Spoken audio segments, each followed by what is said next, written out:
before we get into the review, head over to Patreon. We would love to have you as a patron. Check out the different reward levels we have there. Subscribe to the channel.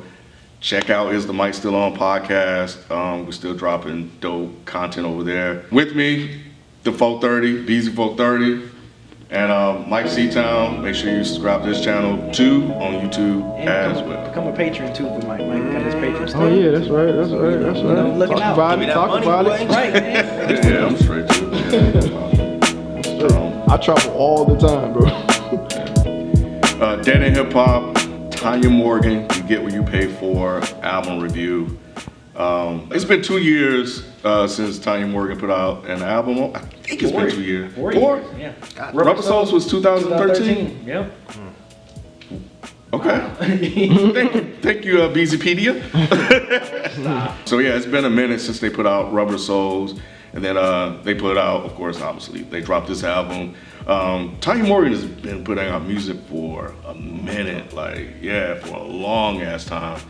And I think I first came across them, I don't know if you guys ever got these, but you guys ever heard of the Justice League mixtapes that they used to put out way back in the day? Mm-hmm. That's how that came across them and a whole bunch of other people. But yeah, so I came across them on there because I think one of the rappers or singers was on there, and that's when they had that whole Little Brother soulful boom bap sound. And in 2017, that was the first thing I noticed on it, is that they still haven't abandoned that sound. They're still sticking to what they do best, and that's that soulful boom bap sound. They got the skits in here. They've been doing that for a minute. I think that was on Moonlighting. Yeah. So they still been doing that. So they're sticking to their formula. You know, when I listened to this album, that was one of the things that I picked up. I was like, yo, this is still Tanya Morgan that's giving you dope beats and, you know, dope rhymes. And, you know, and if you think about it, that's, what more can you ask for? When we talk about music today, we talk about the stuff that's out today, there's a lot of stuff that we can complain about, but sometimes you can get a project that you can just put on and light from start to finish. And that's what I got from this particular album. And there was one thing on here that I don't know if they ever done anything like this before in terms of sound, but Trunk Shit. Yeah, that was nice. Yeah, Trunk Shit was. I was gonna mention that too. That was like a step of that, and Slow Me Down was like a different like sound that they would rhyme over, I guess, compared to all the other stuff. Slow Me Down. Yeah, Slow Me Down. The Quelle Chris produced track. Oh, he did that one? Yeah. That was the only song I didn't like. Yep, that was kind of like a step out their comfort zone, I felt. That was the only song on this whole album I was like, I don't like this. Yeah. Because I didn't, the beat, like the drums sounded good. I didn't like that guitar sample. Like the notes were real sour. And I'm sure it was on purpose. Yeah, it just didn't sound good to me. It just sounded, I guess it was just like, okay, this is out their comfort zone. They was rhyming over it. Yeah, it wasn't like they were sounding bad. I was like, okay, this is different, but they got right back on track with Cole Modelo, that Kev Brown. I was like, damn, where Kev Brown been at as far as producing? So that was good to hear him, you know, back on the, you know, back producing and stuff. And normally with Tanya Morgan, they usually handle most of their own production. So this was like the first time in a while that they had other people. You know, Astronote did the first track and the last track. They had what's the guy name that Von P did the EP with? Begins with an A. Ilyas? Yeah, he did a track on there. So yeah, they definitely stepped out and got other producers to handle their work. I think songwriting, this is some of their best like songwriting in a minute. I know you're saying like, yeah, it's like they're still sticking with that sound or whatever, sticking with what we know them for. But I feel like songwriting, I think they kind of gotten better from, at least from the last album. At least it's coming from Rubber Souls. Rubber Souls? Yeah. It wasn't diverse enough for me to return to. You know, it was like from track 1 to track, what, 12, 13? Yeah, 12. 12. It was just like, all right, it's cool. Definitely some dope beats. These dudes can rhyme well over a beat.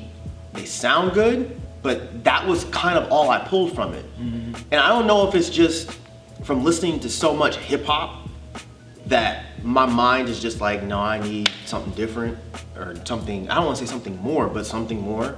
I don't know. It's just the album just didn't suck me in like that. Like as good as it is, it's kind of going into those Action Bronson mixtapes bucket, where it's like I like it, and when it's on, I feel like I'm gonna enjoy it, but I don't see myself being like, you know what, I really feel like putting that shit on. You know, like when I first put it on, it was like track 1 and 2. I was just like, all right, yeah, these are dope. But it wasn't until track 3, that B, P, and D, where I was like, oh, that shit. I was like, okay, this is dope. And I like that first line where he says, this should have a feature, but fuck all of y'all, sit down, bruh. I was like, okay, they're kind of braggadocious, kind of slick, kind of clever. But then, right in the trunk shit, I was like, okay, this is fucking dope as shit too. So I'm like, all right, here we go. This is gonna pick up, and then it just leveled out for me, and it just stayed like this. Like it didn't have any ups, it didn't have any downs. It just stayed very level. So again, it's not a bad project. It's a good project. I just don't know that I would see myself coming back to this. They always gave me that Tribe Called Quest little brother type De La Soul, and I think Donwill said it in one of his rhymes, like, yeah, it's a Tribe Called Soul or something like that. And I'm like, yeah, that's true. I mean, that's another reason why I think I've always been a fan of them, because it's like I get that funness, but can still rhyme at the same time. You know, it's not like it's all fun and they just rapping about some bullshit, but like they can still rap. And they still, the music, everything sounds fun. Like I listen to it, like I'm like, man, like the started track was just like, damn, this is a dope ass fun track. It just, the first track, right? Yeah, it just sounded like a really fun. It's a good way to set off the album. Yeah. I was like, man, this just sounds really fun and great. It just gets me in that Tribe vibe. But yeah, and in some way, as I was listening to it, I'm like, man, I'm listening to it, I'm liking it. But I'm like, damn, do I see myself in 2 weeks, 2 months from now being like, man, play that, put that, you know, you get what you pay for back on. Probably not, but I still enjoy the album for what it is. Like I still enjoy the dope rhymes. I'm glad they stepping out a little bit on the production side, music wise, and you know, kind of getting out their comfort zone a little bit. And some of the tracks where I was like, they rhyming over this, like okay. So. But see, you know what though? It's like they let somebody else do the production. But what would have been cool is if they let somebody else do the production and it didn't sound like their other shit. Right. Like the people that stepped in, they just gave them the same type of production that they've always been rapping over. And I think maybe that's the problem. It's like, okay, this is a cool album, but what makes it that much different than the last 3 albums they did? Yeah. I think that was my only thing. It was like, I think after them not doing shit for so long, I need to be punched in the face real fast. Yeah. And I feel like I was maybe nudged a little bit. Yeah. Like you said, like the VPN, you wanted like something more like that. Oh, here we go. Like, but to carry you for the whole album. Yeah, and it didn't. It was just like, all right, cool. This sounds like the last project they did. All right, cool. And it wasn't even like they weren't rhyming any different. I feel like they weren't covering any new territory. They were just doing what they always do, which is some soulful, smooth beats, and them writing them really well with some nice rhymes. And me saying it out loud, that sounds like that's all you would look for. Right. But at the same time, if that's all, I don't know. But I think for some people, that's good expected, enough, right? Yeah. You know what I'm saying? Like, you know, we've obviously been listening to hip hop for a very long time. We've had to formulate opinions and thoughts and critiques about music. And, you know, we have an album that, you know, the criticism is that you guys have been around for so long, why can't you guys jump out and do something else? Exactly. And they're obviously talented and gifted enough to do that, and I think they've been around for so long that they can afford to take that risk. Yep. But also think about what you said, because remember when I started out, what did I say? Yes, Tanya Morgan doing what they do best. Yeah. You know, and while that's good, it's also a criticism because they could do much more. But then I think about that within context of like the album itself and the album title. You get what you pay for, right? So either you're gonna like it or you're gonna love it. But I think one thing about Tanya Morgan is that if you pay for this, you know what you're going to get in return. And you know, so if you are a Tanya Morgan fan, like you give them your money, you're gonna get something back and be like, hey, that's what I paid for, I get what I like. You know, and I'm good with that. But you know, for us, you know, looking at this and judging the music itself, yep, good beats, dope rhymes, stepping out a little bit, trunk shit. They obviously spent a lot of time, you know, between projects trying to put something together that's meaningful, that's worthwhile, that's long lasting, and they accomplished that. But you know, experiment a little bit more. You know what I'm saying? Challenge yourself a little bit more to do something that we wouldn't expect, that could catch people here, that could catch new fans here, right. And possibly even like, oh, you know, even take your current fans and be like, oh wow, I didn't know you guys could do that. Right. Yeah. What you think about them having one of the original members on that Filthiest joint? Oh, that shit was nice. That song was nice. Yeah. Back and forth between the three of them. Yeah. That shit was nice. He was a member, I think, until I can't pronounce his name. Ilyas? Ilyas, yeah. He was a member to like 2010. It gave me that EPMD type of, just flowing back and forth, flowing back Those and forth. muted drums, like that's a Yeah. total throwback to like the Yeah. 90s, because the new people don't do that Yep, anymore. they don't do that Everybody anymore. wants those crisp drums. Yep. But that song had those really faded, muted, Drums. like I old was school like, drums. oh, I was man. like, okay, this is about to be one of them battle tracks. And that's exactly what it was. Bam, verse, bam, Von verse, P bam, switching up his verse. bam. I was like, That shit was oh nice. man, yeah, that was one of my favorite joints off Yeah, the album. yeah, was yeah, that one yeah. right before the last track. So For people out there that just want to listen to a good ass album with dope beats and dope rhymes, this is up your alley. And if you guys have never heard of them, listen to these guys and check them out. And then go back and check out all of their back catalog. And you're gonna like, if you like this, you're gonna like what you heard, because they've been consistently putting out dope quality albums since they've been around. And sometimes in hip hop, you know, like I said, that's the standard, and they meet the standard.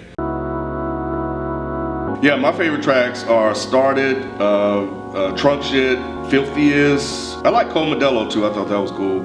And VPND. VPND, Filthiest, and Trunk Shit. Same. Same shit. Yep. VPND, Get out. Trunk Shit, We are and then Filthiest. 'Cause We those are were just like, in each other's head. those were the songs that really made me be like, oh, here we go. So yeah, those are the three that really stuck out to me. That's crazy. If you're watching, yeah, man, great work on the album. I like you guys are staying consistent in what you're doing. I think that's important, because I think quality and being able to meet expectations are important as well. But I also think that, you know, it's okay to take chances. And I would like to see you guys also take a little bit more of a risk with the music, because you guys are talented enough to do it. And I think that, and I would be really interested and curious to kind of hear what you guys come up with. As a person that's been listening to you guys for a long time, you know, I would love to hear you guys venture a little bit outside of the box. I know you guys, you know, put out different EPs here and there, but just as a group, I want to see you guys kind of take it to another level. But again, with this particular album, definitely enjoyed it. Very, very good listen. And I know that when I get a Tanya Morgan album, you guys will definitely deliver. So again, appreciate that, and keep doing what you're doing. Ken sentiments exactly. Yeah, like, and for me, I'm not saying like make a whole. I love the album. First of all, I love the album. It's a very enjoyable album. But you know, I'm not saying make a whole experimental album. Make an album and, you know, have some live band, live instrumentation. Have some, you know, work with different producers that can make you step outside the box and challenge your MC skills, because your MC skills is definitely dope enough to do it. So that's like my only like thing. I mean, other than that, I love the album. Great job. For people who's watching, go check out their back catalog. If you haven't, if this is your first time hearing of them, us talking about them, go check out their back catalog as well, and you will enjoy it. If you dig this album, you will definitely like their older stuff. But yeah, Tanya Morgan, hey, Von P, Donwill, y'all did a great job, man. I know this definitely came across a bit overly critical, but think about this. If y'all were not competent MCs and I didn't personally think that this could be something more, then I wouldn't be critical. I would just be like, all right, well, I don't care about this. But I do feel like y'all are in that tribe lane. So fuck, man, just give us a vibrant thing one time. You know what I mean? Just something that makes me say, okay, yeah, these guys always deliver this dope music, but they can also do this. And I feel like me saying these things about y'all, whether you take it this way or not, is more of a compliment, because I really do think that y'all can do something that's a little bit different, a little bit more, maybe on an album just a little bit more diverse. But this is a great project. I think that the people that know your work are gonna love it. And I think that you could even introduce newer fans with this album, people that don't get this type of music on a fairly regular basis. But me being a fan of a long time from you guys, I thought that you guys had just stopped making music, and for you to come back with this, I'm just like, all right, it's good, but I know that there is something else that y'all can do. So hopefully you don't take that the wrong way. I'm a fucking fan. I dig this shit, and I will definitely listen to what y'all have next. So yeah, that's it.